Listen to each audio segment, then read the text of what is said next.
Association. Mga 3 taon na ang nakakalipas. Ah, talaga? Kung ganon, 3 taon pa lang? Inatake ng halimaw ang apo ng milyonaryong nagngangalang Agony. Nailigtas ang bata ng isang taong napadaan lang. Nang malaman ni Agony ang nangyari, naisip niya ang sistema na to. At ginamit niya ang kayamanan niya at itinayo ang Hero Association. Pero, nakakainip ang seminars nila. Ganun pa man, makikilala na tayo ngayon sa buong mundo. Tayong mga bagong tagapagtanggol.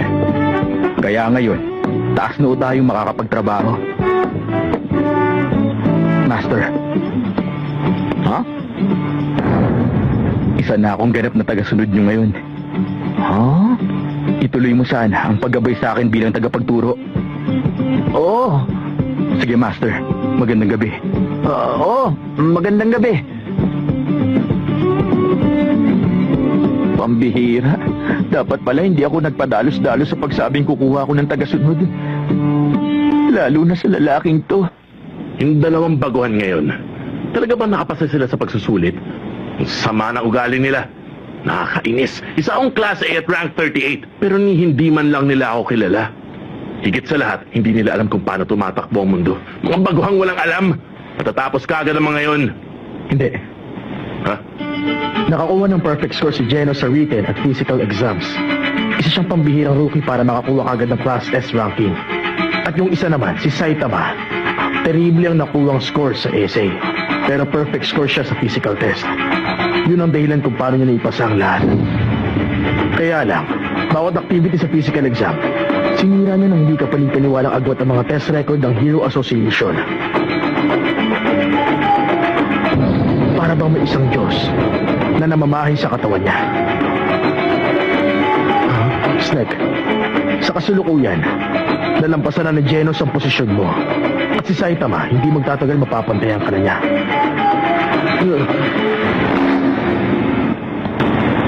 Kung mangunguna ako sa Class C, ibig sabihin pwede ako ma-promote sa Class B. Tapos, Class A naman ang nasa itaas nun. At Class S ang pinakamataas. Sa tingin ko, talaga napakahusay nga ni Genos. Hindi ko alam. Pero baka hindi ito ang klase ng hero na gusto ko. Huh? Hindi patapos ang seminar ng mga bagong pasok! Sa business na ito, may isang bagay na tinatawag na rookie crushing. Sa aming mga heroes, marami sa amin ang tayo na nahihilitan kami. Kaya tinutulog namin ang mga baguhan. Kagaya nito!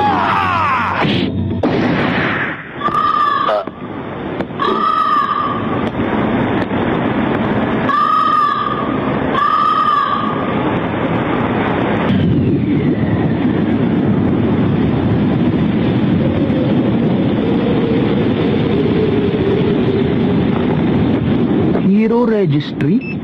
Oo. Class S hero ako. At ikaw naman, isang Class C hero. Pinakahuling rank tayo sa class natin. Sa mga oras na to, nakalista pa rin tayo bilang Genos at Saitama. Pero kapag nakagawa na tayo ng maraming kabayanihan, magkakaroon tayo ng hero name. Ano? Hero name? Ano naman yun? Sa pagkakaalam ko, parang mga nickname yon o bansag na kinuha sa mga katangian ng isang hero. Halimbawa, pwede akong tawagin bilang Blunt Cyborg. Sandali. Pero kung ganun nga yun, hindi kaya Kate Baldi naman ang bigay na tawag sa akin? Maliban kasi sa kakayahan, pwede ka ring bigyan ng pwesto base sa popularidad. Yung iba kasi mga hero merong fans club. Huh? Kaya lang, wala tayong pakialam sa mga ganung bagay. Huh?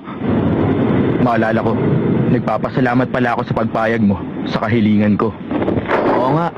Nangako ako sa'yo na gagawin kitang tagasunod ko. Tama na ba rito? Oo, Pero magsasanay lang naman tayo at hindi ito totoong laban, di ba? tama, ganun nga ang nasa isip ko. Pero gusto ko sana ilabas mo na ang lahat. Para maibigay ko rin ang lahat ng kaya kong gawin.